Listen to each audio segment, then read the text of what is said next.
Hello, everybody. I'm Dr. Pebbles Turbyville, and I am the CEO of Horses and Humans Research Foundation, and we are very excited that you are here to join us tonight. I just want to let you know that Horses and Humans Research Foundation, which we kindly call ourselves HHRF, is all about horses and human interaction. And we're about exploring it, educating others about the value and the relationship, as well as the connection. And we also support research that helps both thrive, meaning both horse and human. So tonight is a really special night because we have Tara Mahoney here, who is one of our board members, and she's going to do a great presentation with her friends. It's not a like exciting, like yay enthusiastic topic. It is a very serious topic, right? So I'm going to turn it over to you, Tara, to kind of explain. And she's also a little competitive in the sense that she wanted a lot of people sign up for this. And she did it quite well. We have over 100 people who signed up. Uh, we'll see who shows up.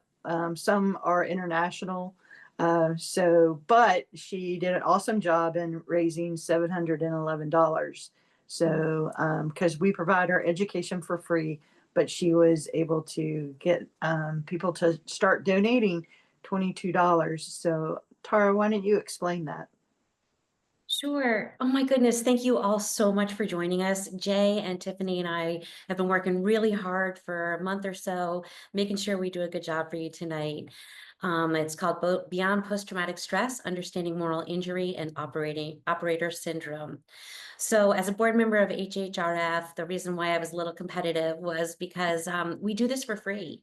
And everybody that leans in and signs up and is on the education committee under some great leadership does this as passion.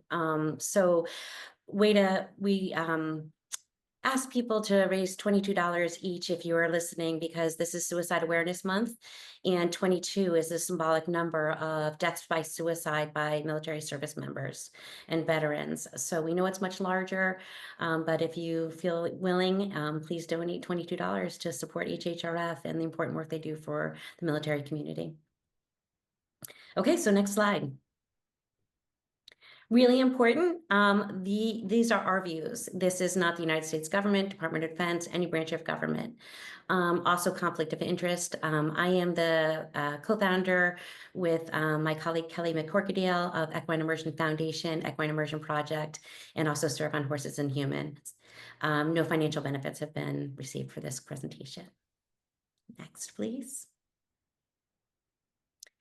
So this is activating content, and yes, it is heavy, and at the same time is really hopeful. So talking about what's going on doesn't have to be scary. We're here to bring a lot of hope and healing and what we're seeing in the field. And so this exists, just like, if someone has a broken leg or someone is diabetic or someone has depression. We talk about it, we work around it, we figure it out. We all have different things going on in our lives. But with activating content, please recognize that we're going to be discussing psychosocial spiritual impact of service. Many here are veterans or have loved ones who have served. What we're also recognizing is that when we discuss these topics, most of us are either educators or learners or in the therapeutic field. We start to diagnose ourselves. So when we put up scales and things like that, of course, it's just very normal. Every doctor in medical school thinks when they see a rash that they have something. So normal, it's okay. We're willing to stay on at any time that you'd like longer after the presentation. Okay, let's get started. So today we're going to talk about a few things. I'm going to go through what is moral injury. Jay's going to talk a little bit about operator syndrome. We're going to go into how multidisciplinary the healing needs to look right now. Then we're going to go in and Tiffany's going to talk about moral injury and equine-assisted services and then bring a call to action. Why we get started, what it would be so fun is if all of you could put in the chat who you are, what organization you work with, and where you're located. We have international reach, and it's really important with HHRF that healing is a collaboration. It's not a competition. So meet friends here, share, start a chat. And if you think, hey, this person that can teach me, oh, Kristen Marcus, so good to see you. So just like that, friends all over the country. She's in Wisconsin. So please say where you are. Okay, next, please. Let's go into moral injury and what it really is. So this is a challenge for us right now because it's an evolving construct. So a construct is really something that's kind of a broad abstract concept that's not really observable, yet it has a lot of meaning and can be measured. So when we look at constructs in psychology, moral injury just got its name in 1991 by Dr. Jonathan Shea, a very famous book called Achilles in Vietnam. However, when we look at the historical perspective, all the way back from 2300 BC, there are Egyptian hieroglyphs of Ramses II, where they talk about the spiritual impact, the social impact, and the psychological impact of war, of killing, of what it's like to be in battle. So even though this is a new term, it is not a new concept. We know this. It used to be called warrior's heart, shell shock, battle fatigue, things that PTSD, actually. So PTSD, we drop the D because it is not a disorder. It's actually a very appropriate and normal reaction to an abnormal situation. So PTS is a little different. Pre 9/11, when we were looking at this, we were anchored in a sense of safety and security, right? That our homeland was safe. And all of a sudden we were attacked, and that changed a lot. So once we were post 9/11 and went to the global war on terror, what started to happen was we recognized that the impact of a just war and a just cause, right? So when we look historically, people will look at all different types of religions that say killing is bad, right? So it is not in the human norm to kill. However, it has been historically everything from Holy Crusades, even 250 years ago at Bunker Hill, George Washington recognized the impact of war and started the chaplaincy, recognizing that there were these war neuroses or these soldiers' hearts. So when we're looking now, after 9/11 happened, Brett Leitz in 2009 added to the definition, and we'll go through the definition in a minute, but what's really important to recognize is that this is evolving. We really struggle to define what is moral injury. These are deeply held moral beliefs and expectations that in the long term, what you've done or what you haven't done or what you've seen or who you've worked with, it might impact those beliefs. Let's go to the next slide. Jay, could you go to the next slide for me? Thank you. Sorry, didn't see it. Okay, so what is moral injury, or what we call potentially morally injurious events, PMIEs? In the medical field, we love all our little acronyms. So as I'm talking about this, again, most of you either have experienced something like this or know someone is. So an act of commission, that means I did something bad. That's a transgressive act, a perpetration, right? An act of omission is I wasn't able to stop something bad from happening. So that's kind of a more passive, yet though active injury to your moral code. So we know that Brett Leitz and Dr. Jonathan Shea also said bearing witness is very important. So that means I saw something happen that really was against my beliefs. For instance, if I was deployed to Africa and I saw a hungry child on the side of the road that was injured, I would have stopped normally, but our convoy had to keep going by. That can really be something that's just bearing witness to something that is so uncomfortable and against what your moral code might be. So it was added recently, betrayal of trusted others. This is a really important new component that we're studying in moral injury. Betrayal of trusted others. Now, that could be something like I received orders and I had to do something. Or that could be, I'm not sure that this feels human or acceptable. Women and children became combatants, the elderly. People would say that they have seen, an elder person or a woman that could potentially have a suicide vest on. How do you handle that? That is against the warrior code. It used to be, one person wore one uniform, one person wore another uniform. We had trench warfare, and you knew who the combatants were. Not anymore. Okay, so now we're defining moral injury. So the Moral Injury Project, Syracuse University, is a great place to look that up. We're defining it as the damage done to one's conscience or moral compass when that person perpetrates, witnesses, fails to prevent acts that transgresses one's own moral beliefs, values, or ethical codes. That's not easy. Okay, let's go to the next slide. So the next slide is important to understand. Again, we talked about post-traumatic stress. So PTSD actually entered the DSM, the Diagnostical Statistical Manual, oof, that's a mouthful, in 1980. And that said that you had to have this fear or threat to your life. And those characteristics are we're experiencing the physiological arousal, hypervigilance, behavioral avoidance, emotional numbing. However, now that we're looking at moral injury, we're starting to try to figure out how do we define this and where do we put it? So right now it's what's called a Z code. So a Z code would be something like bullying or social discord or those types of things. We don't know what to do with spirituality. And isn't that a travesty that we as a society are starting to pathologize spirituality, right? We don't know how to handle this existential angst, which is part of the human condition. Viktor Frankl, right? Buddhism, suffering is part of the human condition. And so we're now trying to figure out, okay, how do we treat something? How do we work with this? Yet this was not something that should happen in the human experience. We're also expanding the definition of moral injury. It really started with the military, but we're actually expanding it now and really looking at even educators, healthcare providers. So many healthcare providers, right, had betrayal of trusted others that they didn't have the resources needed during COVID.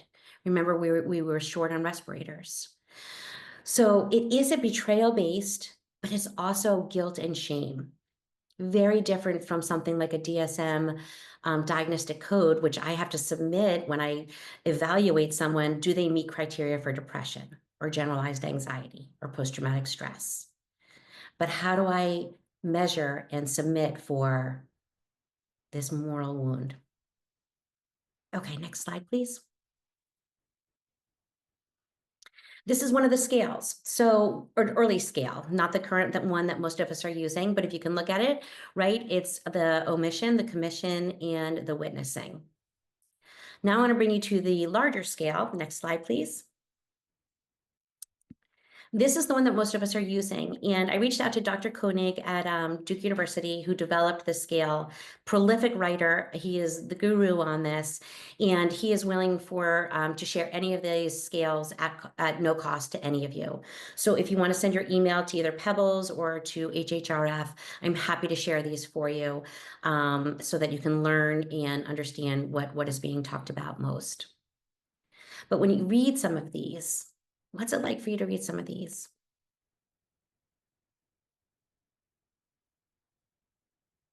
I feel guilty. I feel helpless. If anyone really knew what I did, they would be disgusted. I should not be forgiven. It's so vague. And do these really belong solely in psychology? So let's go to the next slide. And this is the discussion that we're bringing up here. Are we treating moral injury or are we healing it? So treating is evidence-based best practices, right? Things like cognitive behavior therapy, cognitive processing, dialectical behavior therapy, acceptance compassion therapy, blah, blah, right? All of these are all evidence-based. But when we're measuring moral injury, the scales that we have to measure these say a decrease in depression or less anxiety. They're not really talking about, has there been spiritual healing? So if we look at treating, right? So anybody here have a knee injury, you get it repaired and then you recover. Now, when we're looking at spirituality or the social cognitive behavioral interventions that we have, they're inadequate. We need to start talking about things like reconciliation, right? Can we make amends to a country, to a person, to any of these things? You see models like Alcoholics Anonymous. That's a very important part of making amends. But can we in this realm? And then renewal. Like, do you feel worthy of love? That's a really important question. Do I feel worthy of love? And many of us struggle with those. And this is where the horse comes in. We know in attachment theory, two things happen in trauma. First is dysregulation physiologically, and second is disconnection. And what the research and what we believe and what we, with my project and my team, feel that both of those things cannot be healed with attachment to self, to others, to community, to higher purpose, to spirituality, unless and until you can even find the understanding and acceptance with another sentient being. The horse breaks that barrier and stigma within 5-10 minutes usually. We have people ask us, gosh, what if the horse doesn't like me and it walks away from me? And what that really means is, will I be rejected and abandoned again? Am I worthy of this horse's love? And then when the horse does walk away, it's, hey, maybe it was the wrong horse. Maybe you're not in a healthy relationship. Maybe this isn't the right thing for you. That's healing moral injury and saying, can you accept and forgive yourself? And say, in the presence of another, can I stand here with the courage to heal? Let me jump over to Jay now. He's going to go into the horses, and we're going to try to whip through this and leave some questions at the end, okay? So Jay, your turn. You're up. Yes. So hello, everyone. I'm Jay. Justin Grant's my name. I go by Jay. And just like a little pre-warning, because I'm going to play a little clip here for you guys that discusses kind of the internals of what it's like, and I'll expand on that further. But this can be very raw.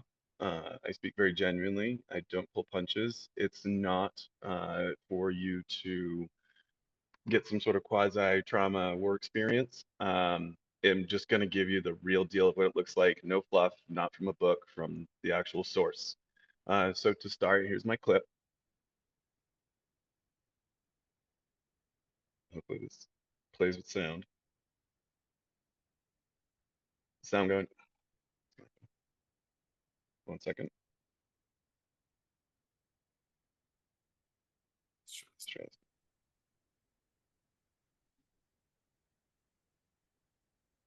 Oh, James.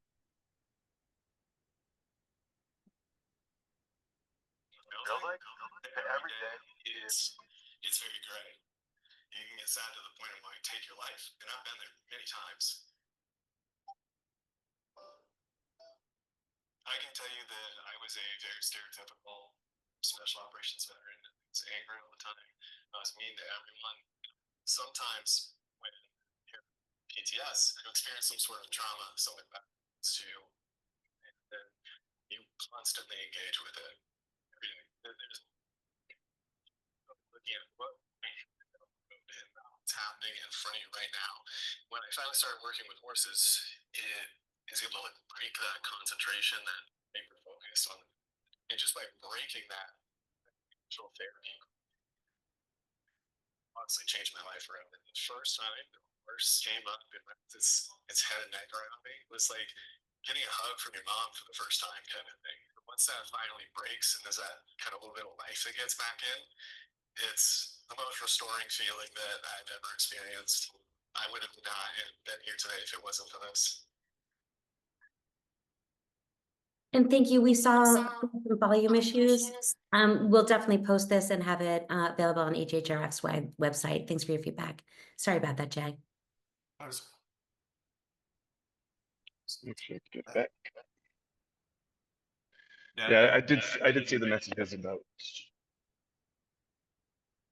the ones about volume. I apologize for that. I did make it as loud as I could. Okay.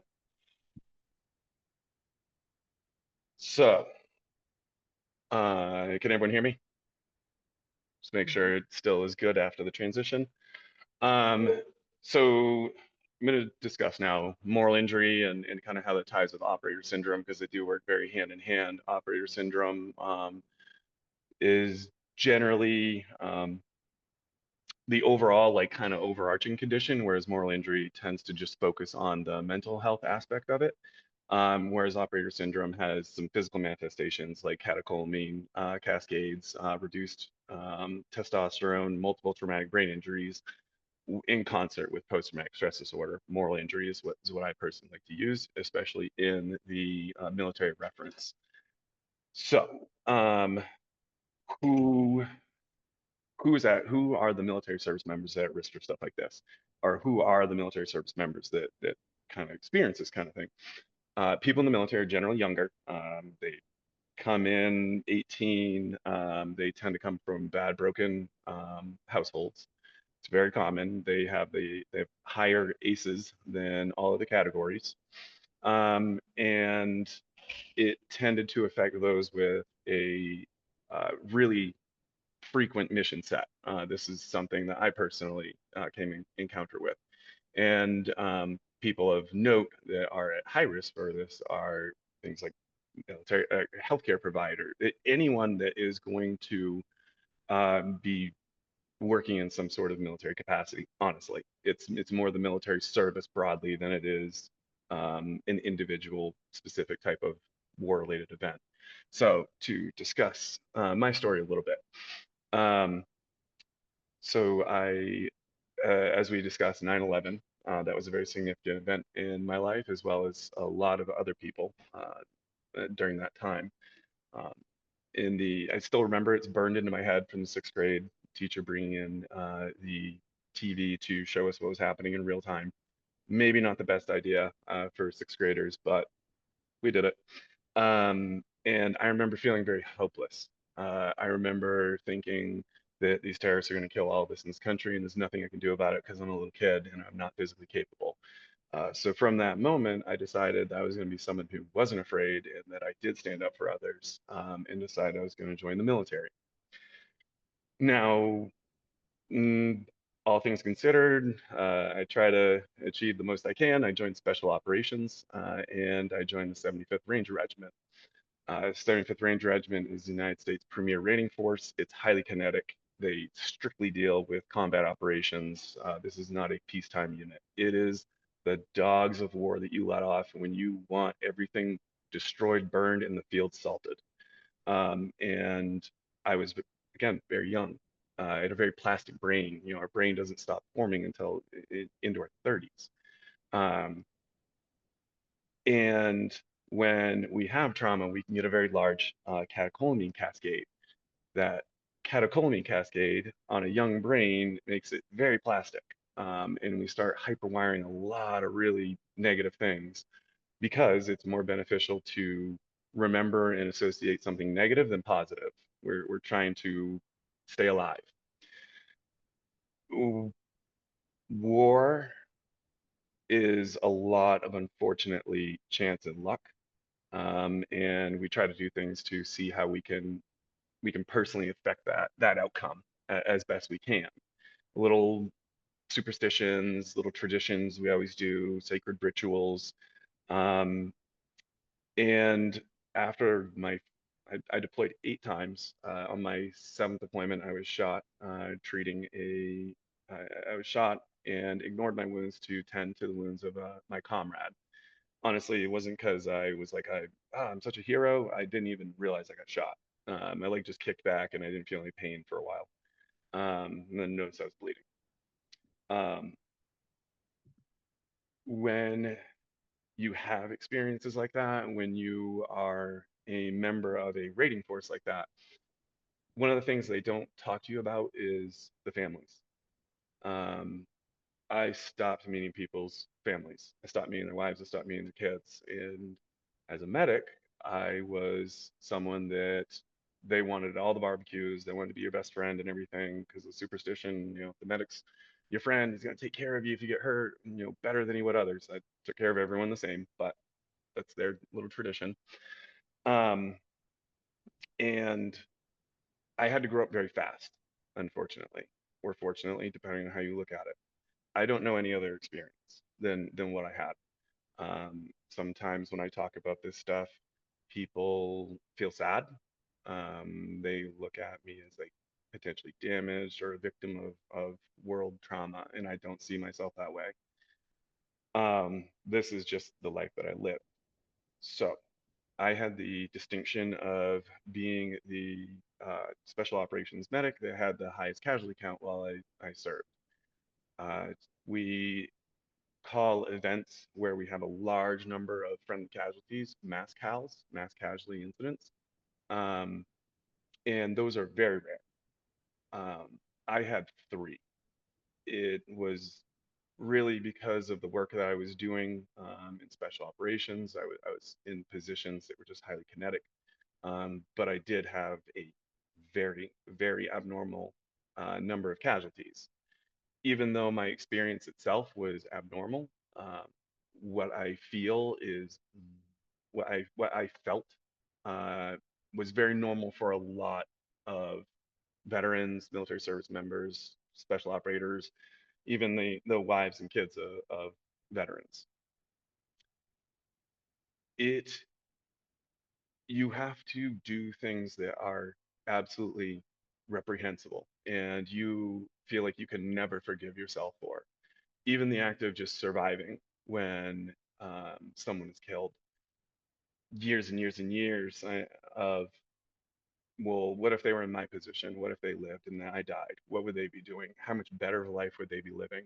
I bet they wouldn't feel, sorry for themselves today because I'm in lots of physical pain. They would keep going. They'd be doing more than me. And I almost held myself to this high level of perfectionism and achievement to as a way of kind of honoring their memory or honoring their sacrifice. It gets very exhausting. Um, I was living that way in the military. I became too injured to continue service, and I had to be medically retired out.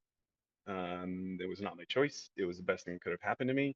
Um, but I remember crying that I was crying and saying, I'm never going to get into another gunfight again, which is wild for anyone to be thinking about. Um, and so I left service, and like a lot of people, I did not transition well. Um, you're going from a place where people really understand you, you talk the same, you eat the same, you work out together, all this type of thing. Um, and now you are like an oddball, an oddity. You're kind of just out there. People want to talk to you, they want to hear your experience, they want to know you're okay, but they also kind of look at you like mm, you're like damaged or a victim. They don't understand you, I guess is the best way to think of it. I have never felt so profoundly misunderstood as when I left service and trying to become a whole new person. Who am I? I was this person before I joined service, and then based on what I did, I am this whole new person that fit this great role. And who am I now? That's been taken from me against my will. Um, so I did not transition well. I began working as a critical care paramedic because I was like, well, I have the certifications because I was a medic in the military. I was great at that. So why not continue it? And what I had done was I had chosen a career that was going to re-traumatize me. Um, I then looked at a lot of these traumatic cases like I was redoing some of the stuff from the military, and it was never good enough, ever. I could never recapture it. I could never do exactly how I felt I should do. Um, I struggled with suicidal ideation. I had several serious attempts. Just luck. Didn't take, thank God. Um, every single day is gray. You're not, it's not like how they depict in movies and TV shows. What it looks like is literally absolutely no sense of happiness whatsoever, no joy, and that's the best it can get. At your worst, you want to kill yourself, and like, unfortunately, people do. Again, as I said in the video, I've taken a gun out of my mouth way more times than I care to admit, or thrown up a handful of pills that I took, washed down with fifth of Jack Daniels. Um, when it finally was too much for me, I remembered I had seen a post that was like, hey, we lost another guy to suicide. Um, be a ranger and go do it where your wife and kids aren't going to find you. And that's kind of support we were getting at the time for one another. So I took that as a sign to do it. And luckily, did not happen.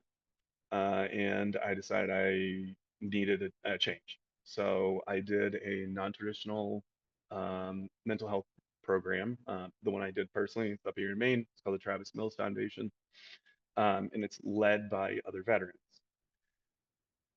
That was the first time I felt understood again, just on a small level. Being around other veterans to talk about our trauma, our mutual trauma. As a function of this program, we did EAS. And I had been in therapy for years and years and years and tried numerous different types. I tried Gestalt, CBT, DBT. If it's a theory, it was probably tried with me, and nothing really took. And I always had a wall up. I was going into any of these appointments like, I'll tell you some cool stuff, but we're not gonna connect. I just felt like I couldn't connect with anyone. And when we went out with the horses, and I had experience with horses because around them my whole life since my young teens, and classic special operator. I'm going to do this the best out of everyone, and trying to dominate it, and that doesn't work. And you had to just kind of stop. And I'm around this very large animal. Um, it's super strong. It can easily kill or disable me, and I certainly don't want that to happen. So I'm kind of now focused on the horse and like, all right, what are you gonna do? Like, are we being shifty? Am I okay? You mad at me? Do you like me? Um, and I stopped thinking about how much I hated to be alive. I, for once, was not obsessing over um, perceived mistakes I had made, or decisions that had made or not made, or times that I should have spoken up when I saw something blatantly illegal being conducted in the war. Um, I wasn't thinking about all that. I was just focusing on the horse, and it was very quiet. Um, we love on the horse, and I was doing that, and the horse wrapped its neck and head around me, around onto my back left shoulder. And that was the first time that I felt loved. I cried, and it was the first time I cried that I could remember since high school. The place I came from, if you showed sadness, anything like that, it was going to get attacked. So had to be very emotionless my whole life until that point. It honestly, it feels like that first hug from your grandparent, mom, dad, whoever it is that's your loved one. It felt like that all over again, and it felt like understanding.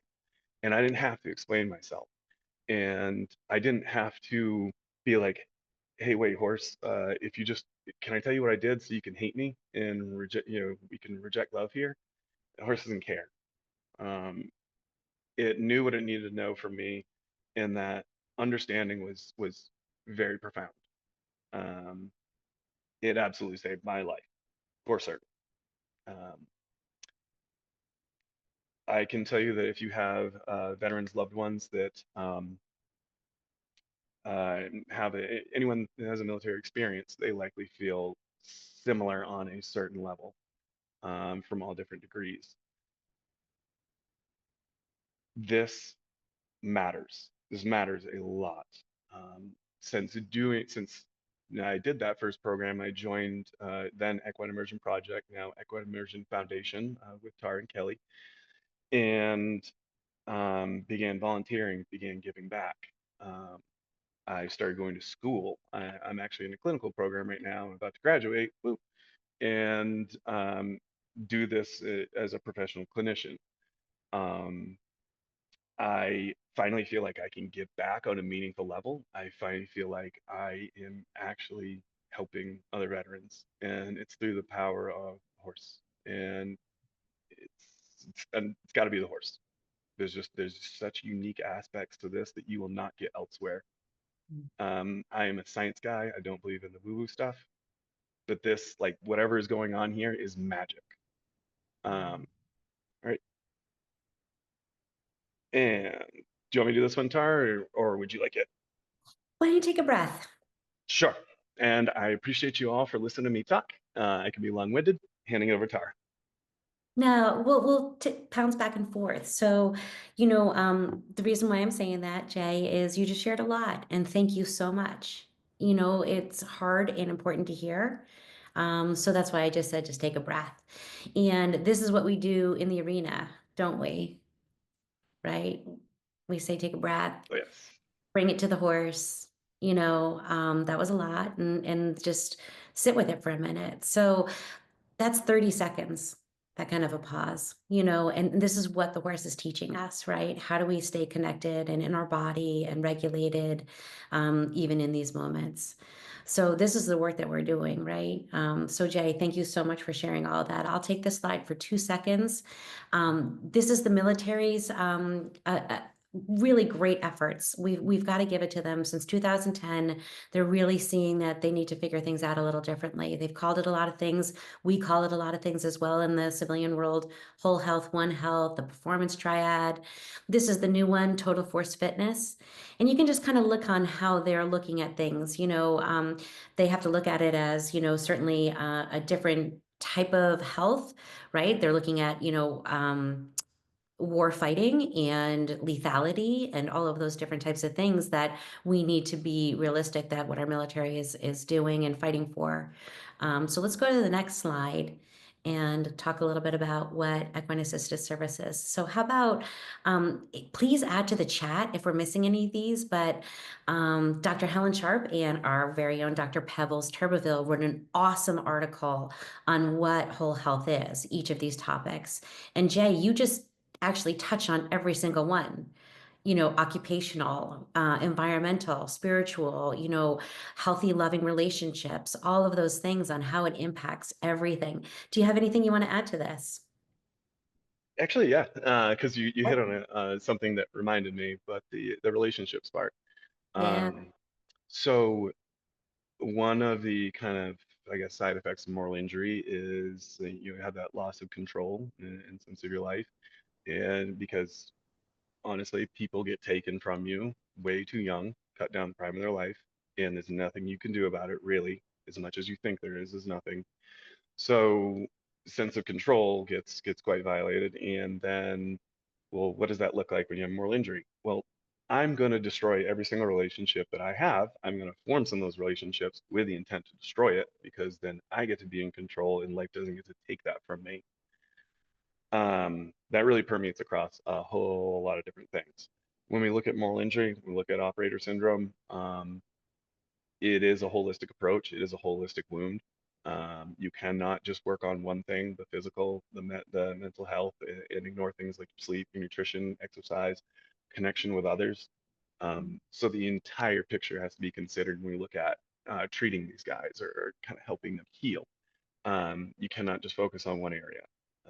That's also, I know we like to do an immersion model with ours, and we kind of all encompass these different areas when we look at helping these guys. Well said. And whoever said that, yes, I'm at Hudson University. Yeah. All right, let's get to the next one. So we'll just whip through this because we want to get to Tiffany's piece and she has some really important things to say. So let's save some time for her. But all of you as horse people know that horses have been involved in sacred rituals with the military. This actually missing man chair, all of these different things where they've been really symbolic and involved in our lives until just 100 years ago. Go ahead to the next slide. Again, there's the hug, right? We've all seen this. I'm sure every single one of you here have pictures just like this. And the That's next me in the slide. middle. Yeah, it is, right? We do some vaulting. You're not supposed to wear a helmet vaulting, don't worry. And the same thing with the bareback. So we're meeting path standards. Don't worry. I promise we're not violating any of that, keeping people safe. But next slide. Tiffany, would you take it from here, please? Absolutely. Thank you, Tara. Thank you, Jay. This has been great. Hi, everyone. My name is Tiffany Sanchez, and I'm studying to become a clinical psychologist. So today I want to share with you how equine services can help our soldiers return home. Next slide, please. I want to start by saying that only a veteran can truly understand the veteran experience. I am not a veteran. I am the daughter of a veteran. So, in preparation for this presentation and to respect authenticity to the highest degree, I decided to interview my dad, Jose Arteiro. Jose has been on both sides of the equation. As a veteran Navy SEAL, he knows firsthand how difficult it can be to adjust to civilian life and is well acquainted with the specific struggles that come with this transition. Today, he gives back to the community by coaching fellow veterans through this same transition, guiding them through their journey of healing and reintegration. His lived experience combined with his work coaching others makes him a trusted and credible voice on reintegration. Next slide. Thanks. First, a bit about his story. Jose served as a Navy SEAL for 9 years. He deployed 4 times and was preparing to become a naval officer when suddenly he got the news that everything would change. One moment, Jose knew exactly what the trajectory of his life looked like, and the next, he was being medically retired. In the blink of an eye, his whole life turned upside down. Next slide. When I asked him what the hardest part was returning to civilian life, he responded with this: the uncertainty. I was completely unprepared, the change was unexpected, and I had nobody to go to. All my friends were deployed, I felt completely lost, and I didn't know where to fit in. We discussed this in depth, and after assessing both his own experience and the common themes he's noticed while working as a reintegration coach, we created a list of 5 core struggles that commonly arise during this transitionary process. Next slide. Grief, loss of identity, loss of purpose, uncertainty, and emotional distress. Now, something essential I want everyone to remember with all this is that extreme emotions and reactions are a natural part of extreme circumstances.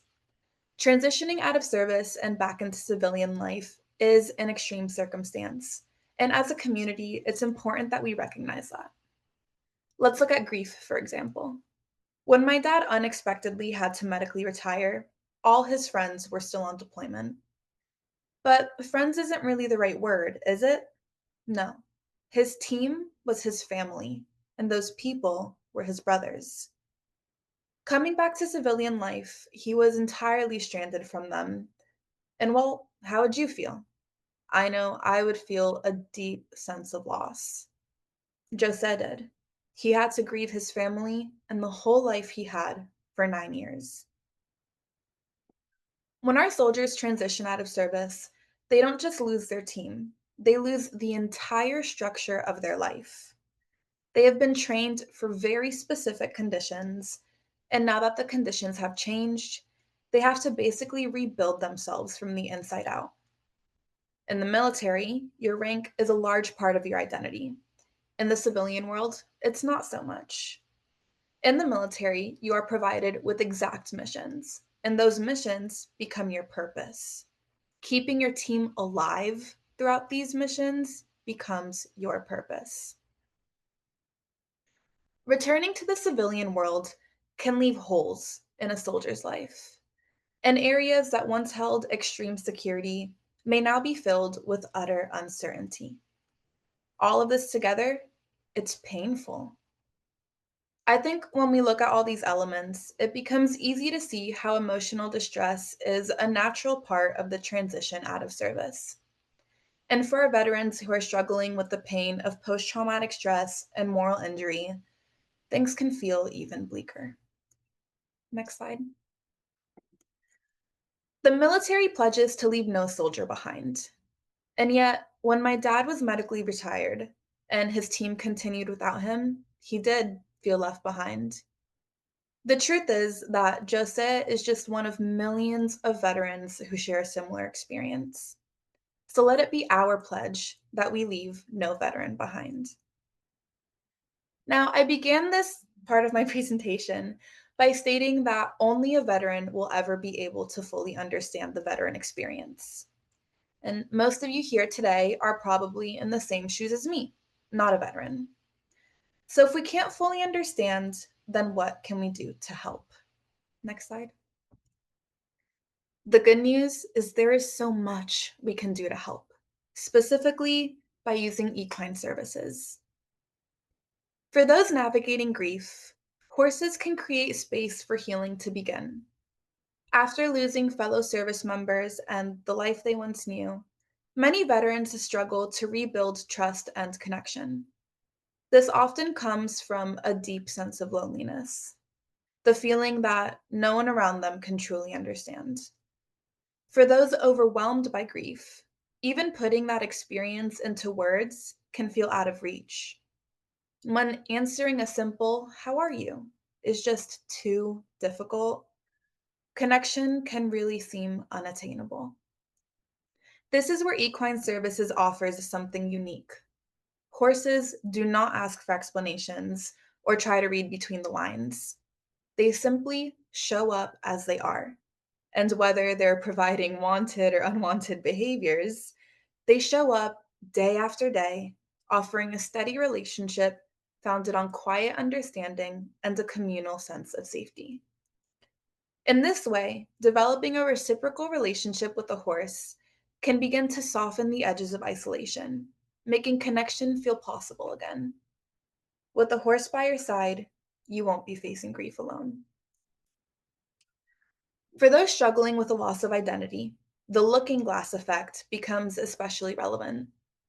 This concept, rooted in social psychology, explains that our self-image is shaped by how we think others see us, which is why judgment, or even just the threat of judgment, can have such a strong impact on our self-worth and sense of identity. Horses reflect what they sense in us without considering social norms or any outside expectations. They don't care about rank, status, or your past. They simply respond to our emotions and behaviors as they show up in the present moment. Because of this, regularly interacting with a horse can act as a filter for internalized stigmas, allowing us to see our reflection through purely authentic eyes. This kind of clear and honest feedback is invaluable, and it can help someone begin rediscovering who they are beyond the uniform and beyond the role they once held. When purpose feels lost, horses provide more than comfort. They offer a relationship that matters. Being responsible for and connected to another living being can reignite a sense of purpose and belonging that many veterans feel devoid of after leaving service. And please don't underestimate the value of belonging. For many of our veterans, this feeling of being needed and finding purpose can be the difference between life or death. For those living with constant uncertainty, learning to become grounded is essential. Anxiety and a fear of uncertainty occurs when the mind is concerned with the future rather than the present. Horses live fully in the present moment, and because they're so sensitive to their environment, being with them naturally invites us to slow down, tune in, and become more aware of our own body and presence. Even something as simple as remembering not to stand directly behind a horse until you've earned the horse's trust reminds us to be present and attentive. This embodied awareness can create just enough space to break through the fog of anxiety, allowing for a moment of calm. Horses are a powerful catalyst for healing because they can guide us to a grounded state of mind. And it is in this quiet calm that mental clarity may be found. Now, this last one I personally find the most fascinating. Human beings are social animals, which means our biology is wired for connection. Through a process called co-regulation, one nervous system can help calm and stabilize another. When we're near a calm, grounded presence, like a horse, our body naturally begins to mirror that state on a biological level. And when distress is high, calming the nervous system is essential to regaining a feeling of agency over your life. I mean, you can't start living when you're stuck surviving. And for veterans living in a state of hypervigilance, co-regulation can finally interrupt the cycle of chronic stress. A little bit ago, I mentioned that horses provide us the opportunity to see our own reflection through purely authentic eyes.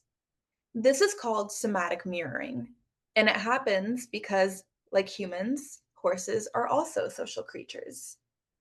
They're highly sensitive to the emotions of those around them and often behaviorally mirror how someone is feeling, even when that person isn't fully aware of their own emotions. When emotional distress overwhelms to the point of confusion, this authentic reflection can help veterans begin to recognize and understand their own internal state. In all these ways, equine services can be a powerful support for veterans navigating the difficult transition of returning home. To close, I want to remind you, survival mode is not a flaw. In active duty, it's a necessary tool. I want you to remember that extreme reactions make complete sense within the extreme context of service and reintegration. Next slide. I in no way dismiss the value of medication or traditional treatments for struggles like PTSD, depression, and so forth. They can be incredibly helpful, and it's a good thing that these options exist. But we shouldn't get so caught up in pathologizing distress that we forget what a natural human response looks like to trauma. Instead of assuming the only solutions live in a building full of white walls and long wait lists, I invite you to consider how equine-assisted services can offer another path for our veterans, one that's deeply human and deeply healing. Thank you. Oh, Tiffany, oh my gosh. This world needs you. Stay in school, and gosh, and Jay, I really thank you so much for the bravery and the courage. Pebbles opened and said, this is a hard subject, and we want to make sure that we're acknowledging it is hard, yet at the same time, when we run these projects, and we've had the honor of working with thousands, and two of them actually here are on the webinar right now. I'm going to give them a shout out in a minute, but there are moments of that intensity and that connection, and there are the moments of the pure joy. You all saw Jay with his arms out vaulting with Pam Falcons, an incredible instructor on our team. That is the really interest duality of the horse, right? Is that you do have these intense feelings because the sentient being and the research is supporting that. Yet you have this sense of silliness and feeling young and playful and hopeful when you see them just galloping around and, making a mess and doing their thing. So that is what we talk about when we say the healing power. I'd love it. We have two people on here that are really awesome advocates and have experienced this. Do you guys mind stretching this out for about an extra 5 minutes? I think it'd be really neat to hear from them. Actually, one of the guys, Justin Neal, served with Jay. He was a ranger with him. And then we have Master Chief Fred Shemp, who is also a Navy SEAL and CB. So it might be neat to hear from them because both of them are working in this industry as well. Fred is an incredible teammate, and Justin is a huge advocate. So is this okay with everyone? You want to hear a little bit more? Okay, I'm getting some thumbs up. If just to respect your time, if you need to hop off, absolutely. But I think it's worth hearing from these guys as well. This was kind of unscripted, but we have a few extra minutes. So why don't I pitch it over, Fred, to you first, if you're on camera and available. Let's see. I am. Good evening, everybody. Can you hear me okay? You can. Okay, I'm a Navy diver and clarify that with NSW, 14 years there. Tiffany, Sorry. first of all, thank you so much. What you said really resonated tonight. So many of the points you had there were just awesome. I did not serve with your father, but everything truly hit home. I'll make it brief, everybody's time. Thank you, Jay. Thank you, Tara. Thank you, everybody. We were in France last year for the 80th anniversary of D-Day, riding over there. And one part of the trip itself was the Deauville, the Pole de Cheval horse exhibition, the end of our trip. Again, I'll make this brief, but after taking a horse 2.5 hours to this exhibition there, the horse was not too happy. It was a stressful drive over with the horse. The horse was giving me a hard time. We were going to show in the ring. And just before I went into the ring, I found out that my youngest daughter, who's just started college, had an issue where a good friend of hers had committed suicide. So the horse was already having a bad day. The horse could feel my anxiety. I briefly grabbed Kelly McCorkadale going in before I went in the ring and told her what was going on. And she said to me, Fred, why don't you share what's going on with you before you go in? And I shrugged it off like we typically do with the military, just push forward with the mission. Everything else is secondary. Thank you, Jay. And just as I stepped in, her words rang true to me. And I said, this is what we're here for. I was consoling my daughter dealing with a suicide. That's what we're here to doing.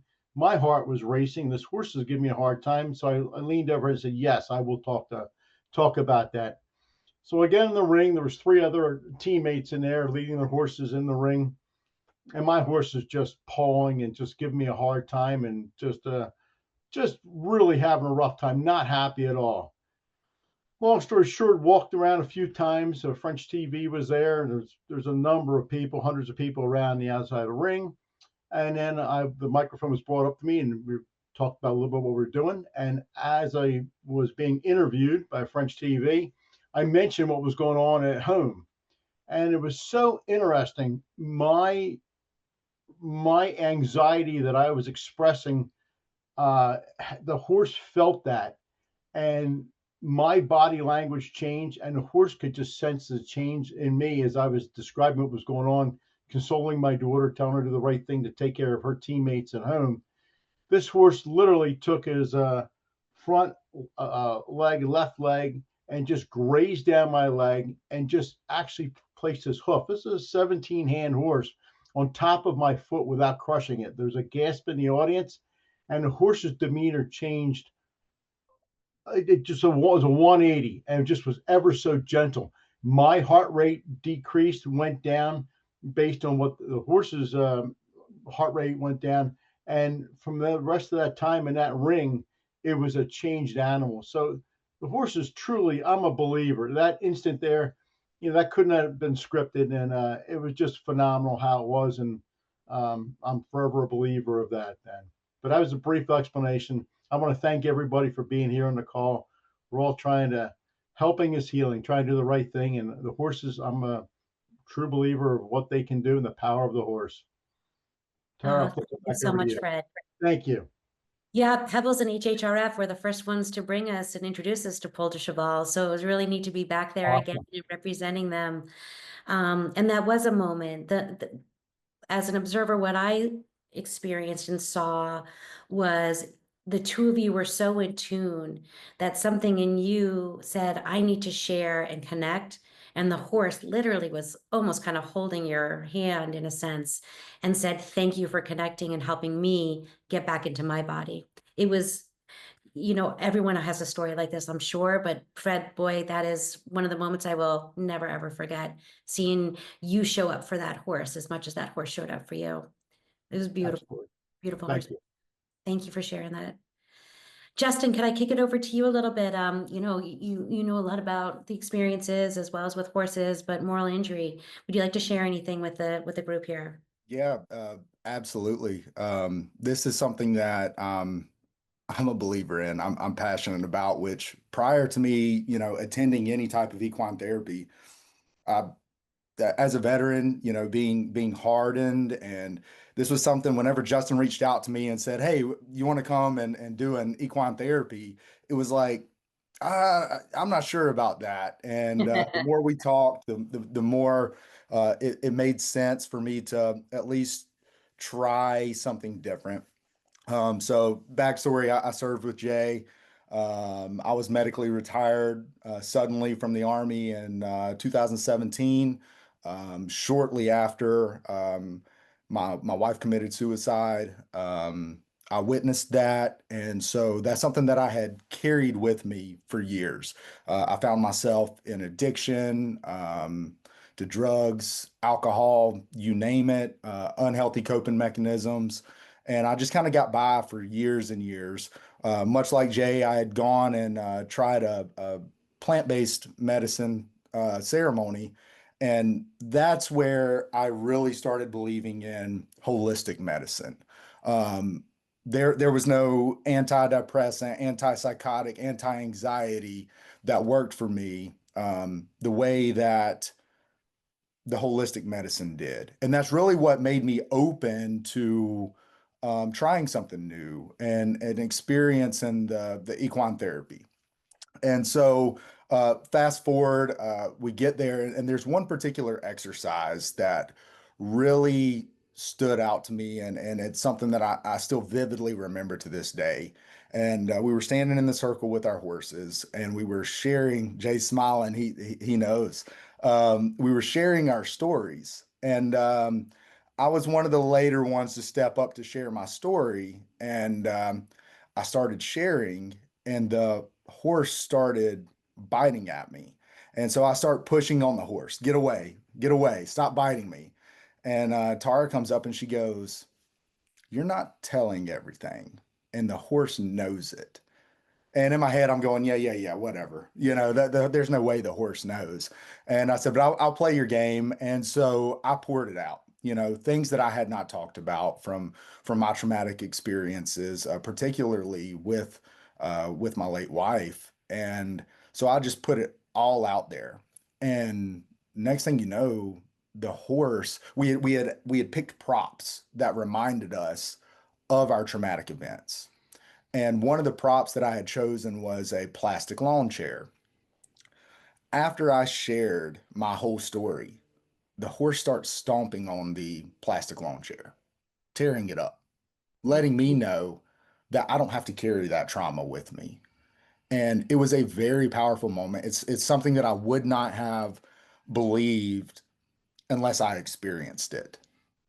But from that moment forward, it was like everything changed. I didn't have any anxiety about being around the horses anymore.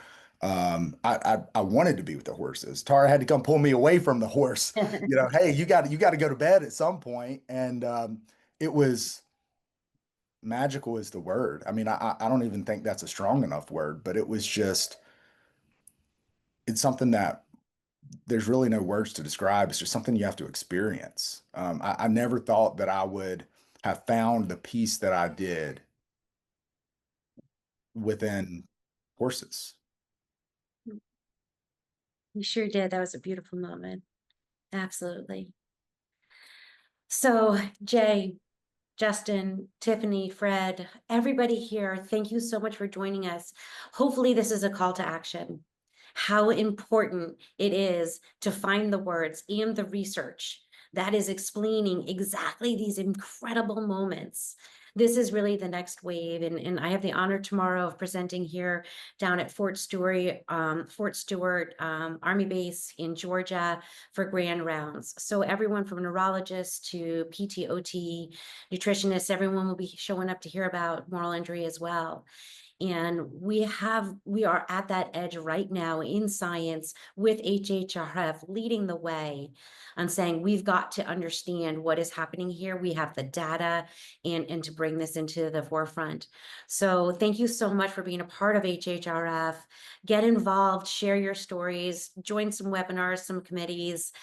We welcome you. Come to the conference, whatever it might be. But this is a community of really great thought leaders, and so grateful to have been here.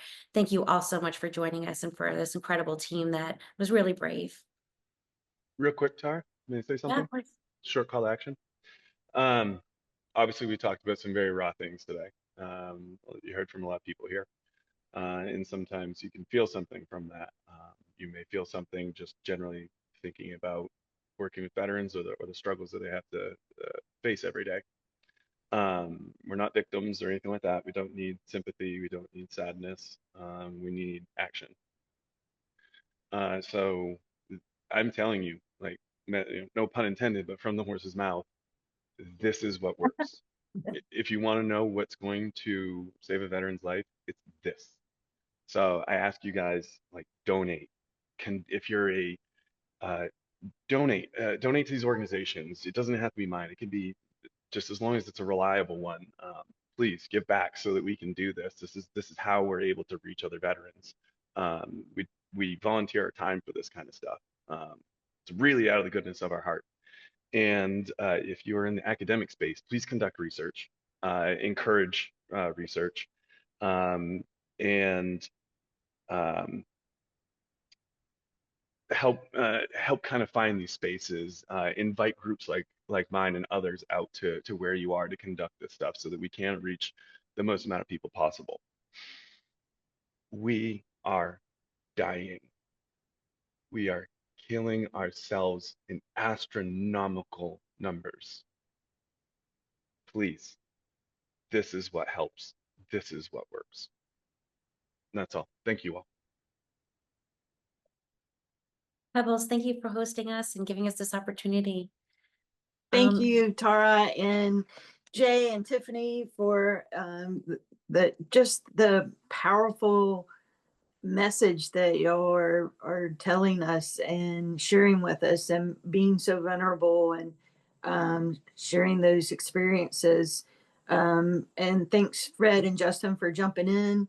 And HHRF has several studies on veterans on our website, so please review those. But it's always great to hear it straight from the horse's mouth. I got to use the pun.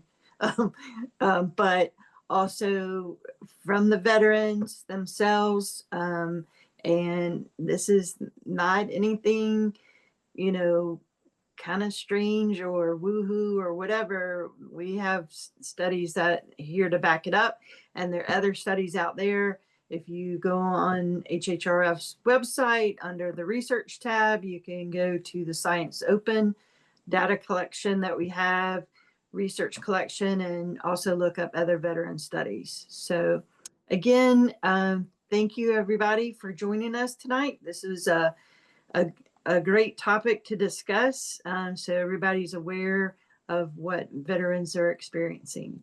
So again, thank everybody, and I'm gonna stop.